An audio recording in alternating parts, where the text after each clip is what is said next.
Hi అండి, నేను మీ ధన సుమేష్ వంటిల్లు. ఫ్రెండ్స్, ఈరోజు పొడవు చిక్కుడుకాయ కర్రీ అయితే చేసుకోబోతున్నా. దానికోసం కళాయి అయితే పెట్టుకొని అందులో కొద్దిగా ఆయిల్ అనేది వేసుకోవాలన్నమాట. ఆయిల్ కొద్దిగా వేడెక్కాక కొద్దిగా జీలకర్ర, కొద్దిగా వాము వేసుకోవాలి. ఒక 3 నుంచి 4 పచ్చిమిర్చి, ఒక పెద్ద సైజు ఉల్లిపాయని కట్ చేసుకొని వేసుకోవాలన్నమాట. కొద్దిగా కరివేపాకు, కొద్దిగా అల్లం వెల్లుల్లి పేస్ట్ కూడా వేసేసుకొని బాగా కలుపుకోండి. అల్లం వెల్లుల్లి పేస్ట్ పచ్చివాసన పోయేలా కలుపుకోవాలండి. ఇప్పుడు మనం రెడీ చేసి పెట్టుకున్న చిక్కుడుకాయలను కూడా ఇందులో వేసుకోవాలన్నమాట. సో చూస్తున్నారు కదా, ఇవి అన్నవి బాగా కలుపుకోవాలి, నీట్గా కలుపుకోండి. వాటర్ లేకుండా వేసుకోవాలండి. అప్పుడే మనకి చిక్కుడుకాయ కర్రీ అనేది చాలా టేస్టీగా ఉంటుంది. ఇలా పూర్తిగా కలుపుకోండి.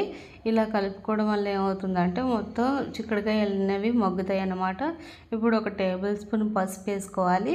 కొద్దిగా నేనైతే గడ్డుప్పు అనేది వేసుకుంటున్నానండి. గడ్డుప్పు వేయడం వల్ల ఈ కర్రీ అనేది దగ్గరగా అవుతుంది. ఇప్పుడు బాగా కలుపుకొని కొద్దిసేపు అనేది మూత అనేది పెట్టుకోండి. ఇలా కలుపుకోవడం వల్ల ఏమవుతుందంటే కర్రీ మొత్తంకి ఆయిల్ పడుతుంది అన్నమాట. కొద్దిసేపు మూత అనేది పెట్టుకోవాలి. ఇలా మూత పెట్టుకొని మధ్య మధ్యలో తీస్తూ కలుపుతూ ఉండండి.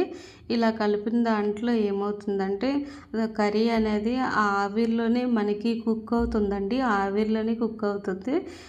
కొద్దిగా వాటర్ అనేది మనం యాడ్ చేసుకోవాలి. తర్వాత ఇవి చూస్తున్నారు కదా, దగ్గరగా కర్రీ అనేది అవుతుంది. సో చిక్కుడుకాయ కర్రీ అనేది వాటర్ లేకుండా ఉంటేనే చాలా టేస్టీగా ఉంటుందండి. మనము రైస్లోకి కానీ పూరీలోకి కానీ ఇది తినొచ్చు అన్నమాట. దగ్గరగా అయ్యింది, చూసారు కదా. నేనైతే ఇప్పుడు ఒక చిన్న సైజు టమాటీ ముక్కల్ని కూడా ఇందులో చిన్న చిన్న ముక్కలుగా కట్ చేసుకుని వేసేసుకున్నాను. వీటన్నిటిని బాగా కలుపుకోండి, దగ్గరగా కలుపుకోవాలండి.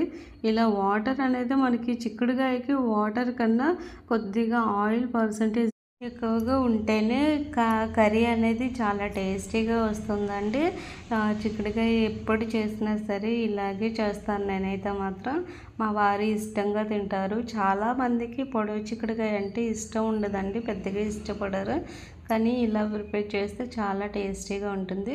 ఇప్పుడు నేనైతే కొద్దిగా వాటర్ అనేది యాడ్ చేసుకుంటున్నానండి. చిక్కుడుకాయలో కొద్దిగా మంటని లో ఫ్లేమ్లో అనేది పెట్టుకున్నాను. మీడియం ఫ్లేమ్లో పెట్టుకోండి. మంటని మీడియం ఫ్లేమ్లో పెట్టుకొని ఒక 20 నుంచి 30 మినిట్స్ వరకు కుక్ చేసుకోవాలండి. ఇలా కుక్ చేసుకున్న కర్రీని మనకి దగ్గరగా అయిపోతుంది. చూస్తున్నారు కదా, నాకైతే కర్రీ అనేది దగ్గరగా అవుతుంది. చిక్కుడుకాయ కర్రీ వెంటనే కారం అనేది వేసేయకండి. చిక్కుడుకాయ కర్రీకి మాత్రం కారం అనేది లాస్ట్లో కర్రీ అనేది దగ్గరగా అవుతుందనే టైంలో వేసుకుంటేనే చాలా టేస్టీగా ఉంటుందండి. వెంటనే మీరు కర్రీకి కారం వేసేస్తే టేస్ట్ అనేది అంతగా రాదన్నమాట. సో ఒక్కసారి ఈ ట్రిక్ ఫాలో అవ్వండి, చాలా బాగుంటుంది.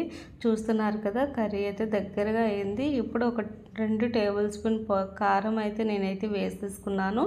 దీని అంతటిని బాగా కలుపుకోవాలి. సో చూస్తున్నారు కదా, మనకైతే కర్రీ అనేది దగ్గరగా అవుతుందనే టైంలో మనం కారం అనేది యాడ్ చేసుకోవాలి. కొద్దిగా గరం మసాలా కూడా యాడ్ చేసుకోవాలండి. నేనైతే కొద్దిగా గరం మసాలా కూడా యాడ్ చేసుకున్నాను. ఒకవేళ గరం మసాలా అంటే ఇష్టం లేని వాళ్ళు స్కిప్ చేయొచ్చు, నో ప్రాబ్లం. ఇప్పుడు చూస్తున్నారు కదా, మనకి కర్రీ అయితే దగ్గరగా అయిపోయింది. మన కర్రీ రెడీ కూడా అయిపోయింది. సో దీన్ని మనం రైస్లోకి కానీ పూరీలోకి కానీ చపాతీలోకి కానీ ఎందులోకైనా సర్వ్ చేసుకోవచ్చు. దోశలతో కూడా తినొచ్చు అండి. చాలా బాగుంటుంది కర్రీ అయితే మాత్రం, చాలా టేస్టీగా కూడా ఉంటుంది. సో చూస్తున్నారు కదా, కర్రీ అనేది దగ్గరగా అయిపోయింది. మా వీడియోస్ కనుక మీకు నచ్చినట్లయితే లైక్ చేయండి, షేర్ చేయండి, సబ్స్క్రైబ్ చేయండి, కామెంట్ మాత్రం ఖచ్చితంగా చేయండి. చాలా తక్కువలో చూస్తున్నారండి. మా వీడియోస్ని కూడా మీరు ఆదరిస్తారని నేనైతే మనస్ఫూర్తిగా కోరుకుంటున్నాను. Thank you.